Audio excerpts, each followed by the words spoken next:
On today's show, we will discuss giving, and later we will have Linda Vargo join us to share a moving testimony.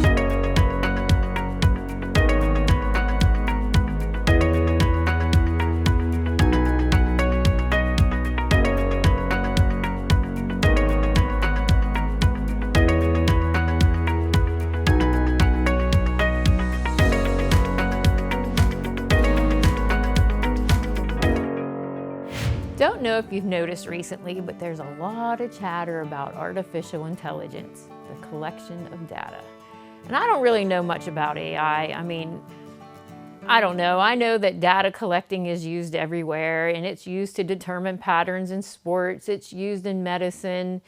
It's used to predict elections. And it's used today in the corporate world to predict a lot of things, to hire, to fire, to advance, to promote. The collection of data can be an awesome tool, but in today's big world of data, where exactly is our faith? I work in an area of ministry that would drive a data fanatic crazy. For over 15 years, I have worked in church finance, and I've learned to let go of the data, let go of the absolutes, and let the truth override the facts. Let God do his thing. And by doing so, my faith has been stretched beyond anything you can imagine, and it has grown equally as much. I have seen people do what I never would have thought they could do for ministry and for this city multiple times. And I have seen God be the difference maker more than the cold, hard data could ever prove.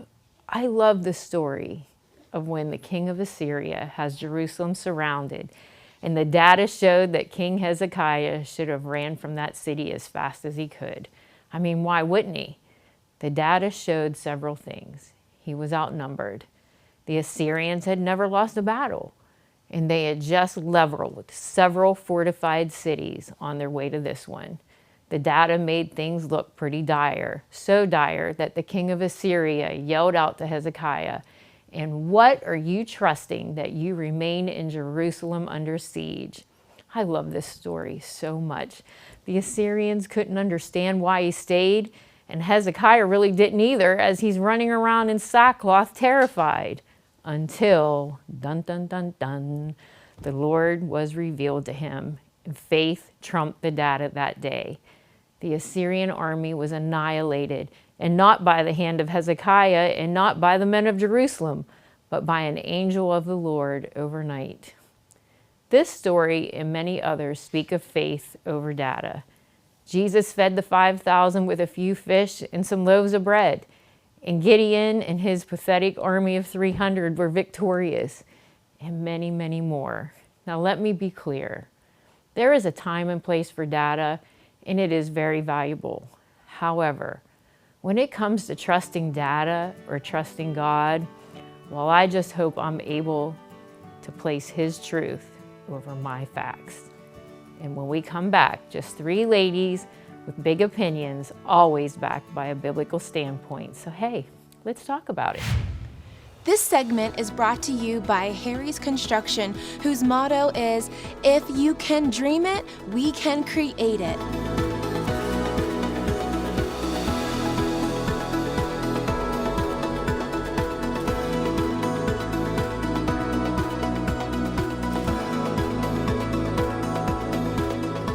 They are the kitchen and bath design experts, so call Harry's Construction for all your remodeling needs. Welcome back. The ladies and I are going to discuss something, I don't know, maybe some of you are good at it, maybe you're not, but we talked about tithing before, but now we're going to talk about the giving of ourselves, of our time, that sort of thing, which I feel like I'm okay with. I don't mind giving my time until I don't have any time to give. Yeah. Sometimes I feel like my life runs me Yeah. instead of me running my life, and then I kind of pull back, but Well, as long as you notice it and change it.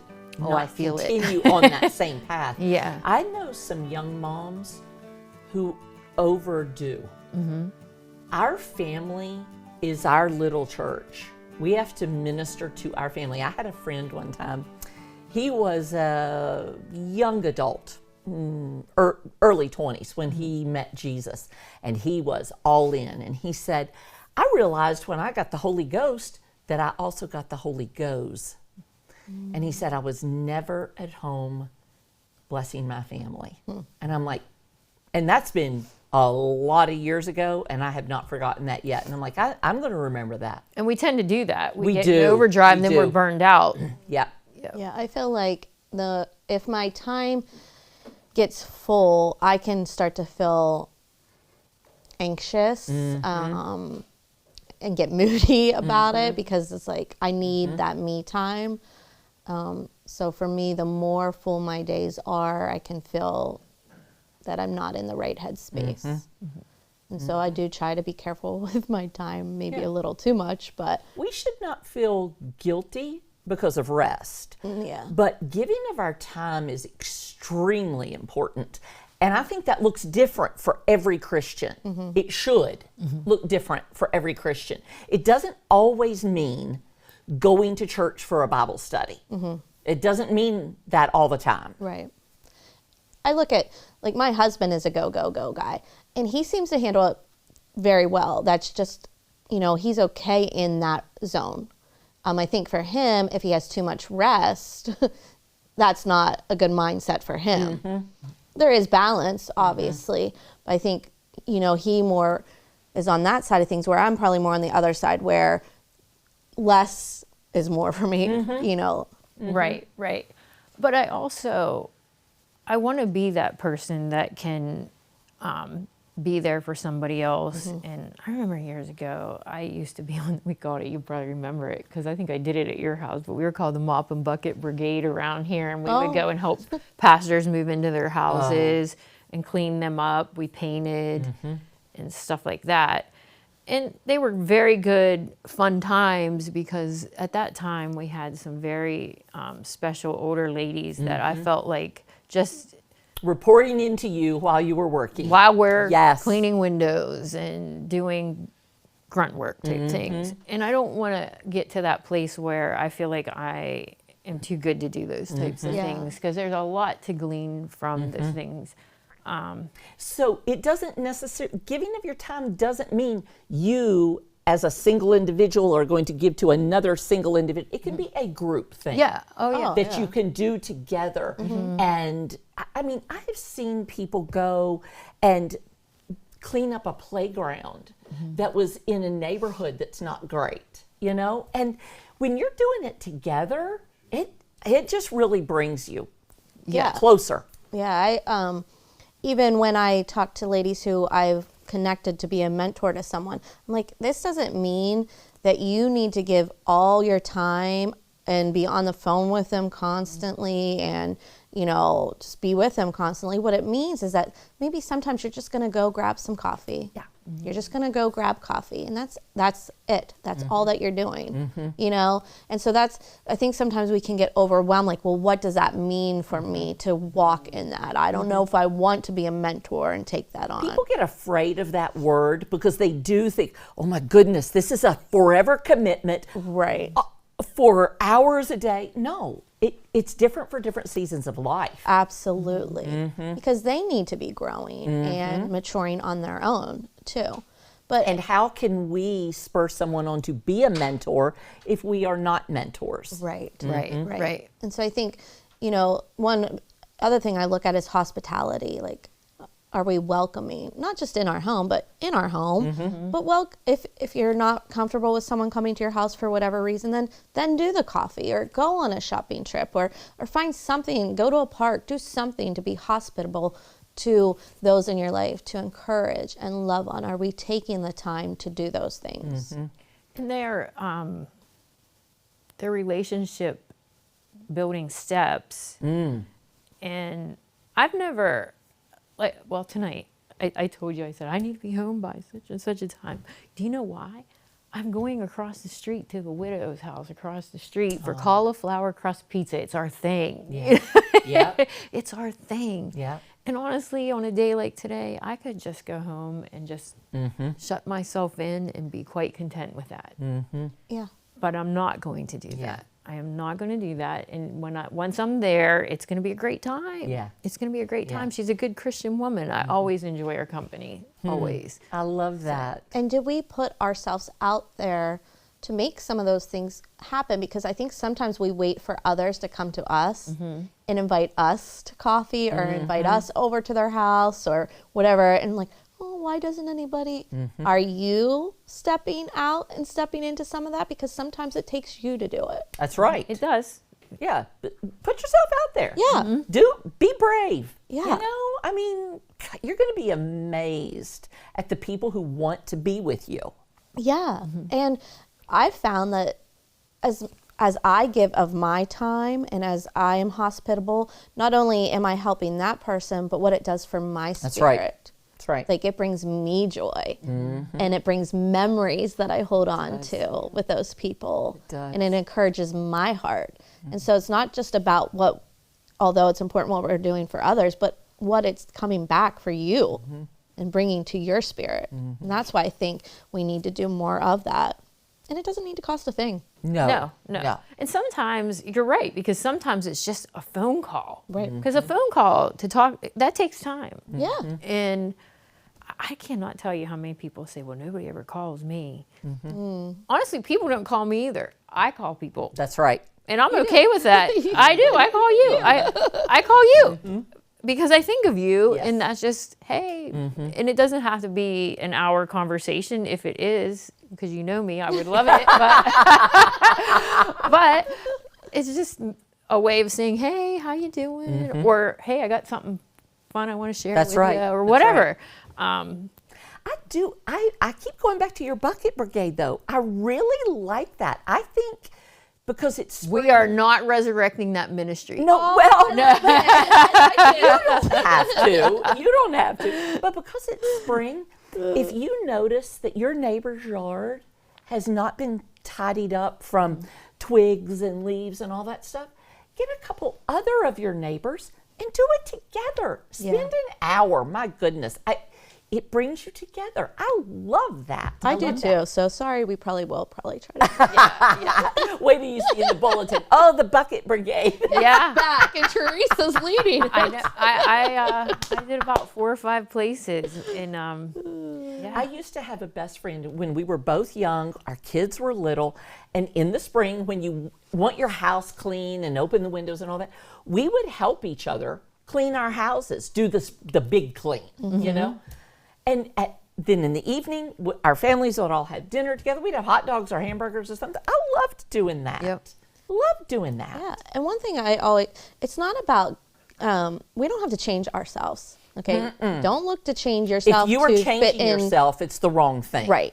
It's instead using the gifts and talents God has already placed in you to be the person that person probably needs. That's right. And being intentional with it. I think, when you talk about calling someone, if God places a person in your mind that you hadn't really even been thinking about, maybe recognize that, hey, this person maybe needs a phone call, right.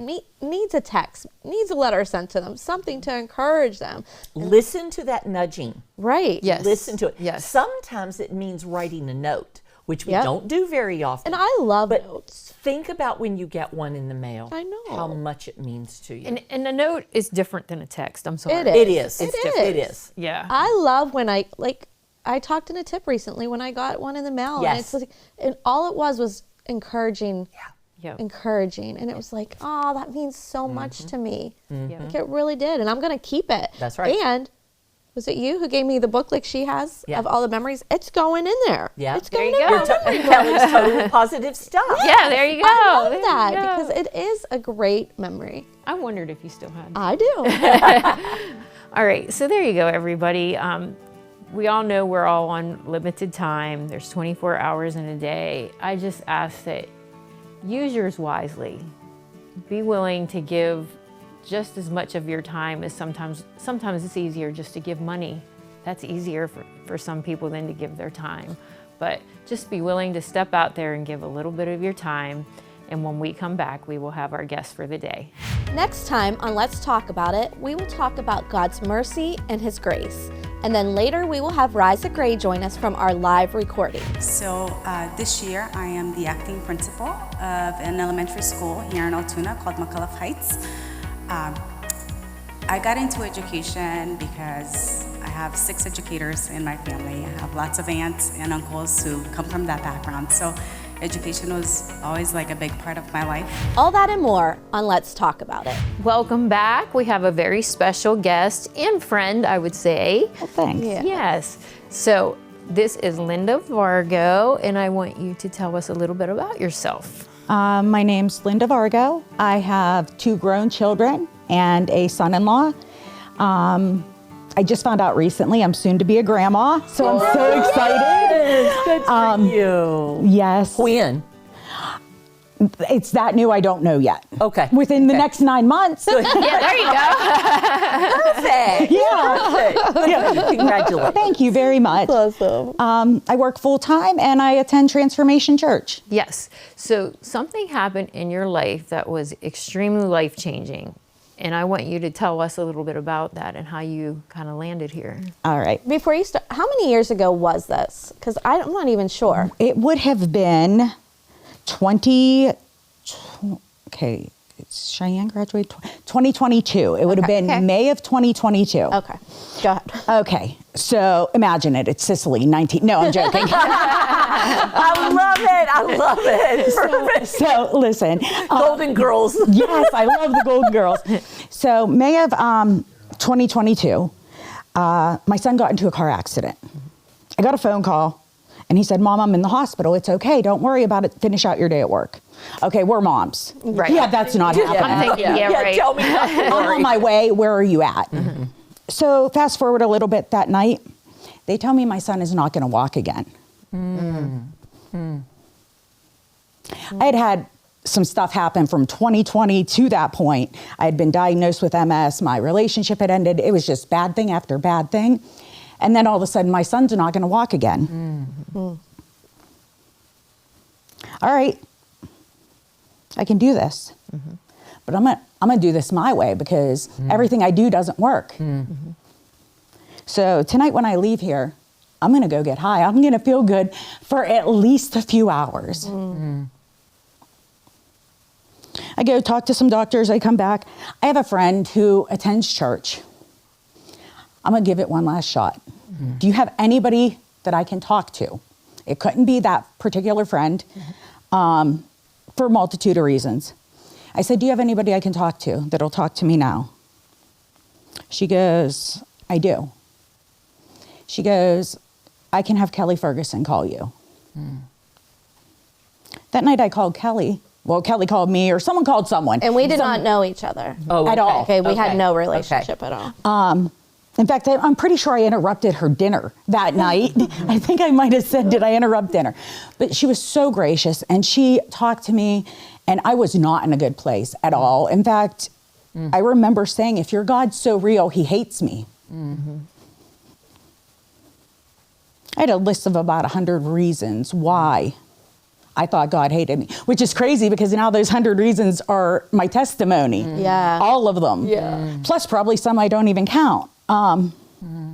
But that night Kelly talked to me and after we talked, and she talked to me for a while, when I want to say 45 minutes, maybe an hour. Like it was just amazing to me that anybody would take time out of their night to just talk to me about my son, to make you to make feel me seen. feel better. That's right. To make me feel like I wasn't alone standing in that outside the emergency room waiting for them to bring the neurosurgeon in the next day.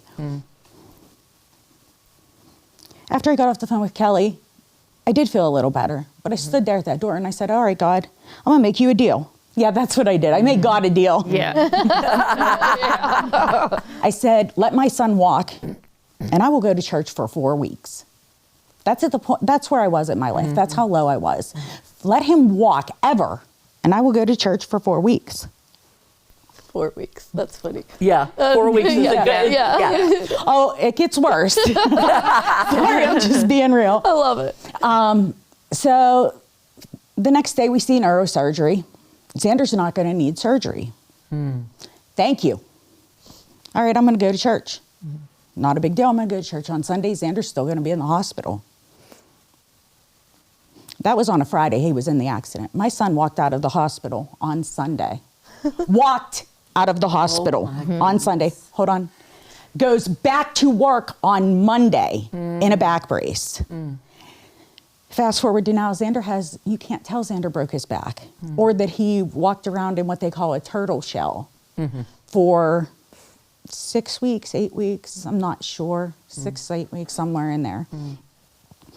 But during those 4 weeks I came, week 1 was easy. I mean, my son just walked out of the hospital. You were feeling on a high anyway. Yes, I was on a high. My baby's home. That's right. And he didn't pass, first of all, the fact that he survived the car accident. Because the car rolled over multiple times. The paramedics were like, I don't know how he survived it, let alone walked away with just a broken sternum and a broken back in a few places. So now when I tell them, I'm like, he went back to work before a week, less than a week from start to finish. He was back at work like nothing happened except for he had a turtle shell on. He now walks around like nothing happened. So amazing. No, what's amazing is he's now coming to church. He's only been here 2 weeks, but he's working on it. Work in progress. But yes, so I came for the first week was easy. Week 2, I had a little bit of an MS attack.